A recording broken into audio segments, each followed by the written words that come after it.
Thanks everybody for attending. What we're going to do today is talk about Enterprise IQ Utilities. It's Jason Slater is here. Jason's written, or for people who don't know Jason, he's in charge of one of the groups in development, the automation group. So he's written a lot of these utilities. He knows all the details. He can talk about in more detail than obviously the salesperson Glenn Nowak can talk about. So he'll chime in and be available for questions at the end. But just a little background on utilities. A lot of these utilities were written to solve specific issues. So some of them are really small, easy utilities that Jason wrote in 15 minutes. And some of them are a lot more extensive that look more like modules than utilities, but we consider them to be utilities. So like I said, this is just a list of all the ones we'll talk about today. We'll try to be fairly brief in the PowerPoint so that we have a lot of time left at the end for questions. Some of these utilities pretty straightforward, like I said, but some of them I'm sure will be a little more difficult to understand and have a little more questions, which we'll have at the end. So just get starting right through. First one is Intercompany Transaction Manager.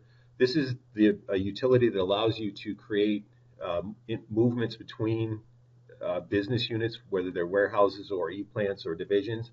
So it streamlines the movements. You get a ship order to create a shipping document that goes in between the facilities. It moves the inventory to in-transit locations. There's a wizard that you can do it, and it walks you through for the manual transactions. So in the first step, you pick the target location that you're sending it to. Then you pick the location you're sending it from. And then you would pick the item that you're sending, the due date and the quantity, and it creates that on an internal ship order. So in the shipping department, they can just follow the normal picking or packing slip process, but the shipment actually goes to another location within your business entity. And it also moves that inventory to in transit with an expected delivery date at the other location.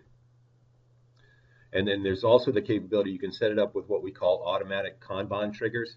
So you would set your pull trigger quantity, and this would be the replenishment location, the scope that it takes to replenish it. So this would automatically, as you drop below in one location, automatically create these ship orders to move the product back and forth. Okay, like I said, we're going to kind of move through these quickly so that we have time for questions at the end. The next one is Outsourcing Central, and the goal of Outsourcing Central is to allow you to have visibility to product that's been shipped to your suppliers or your outsourced operations. So you get the same type of activity of ship order to ship to a supplier instead of shipping it intercompany or to a customer.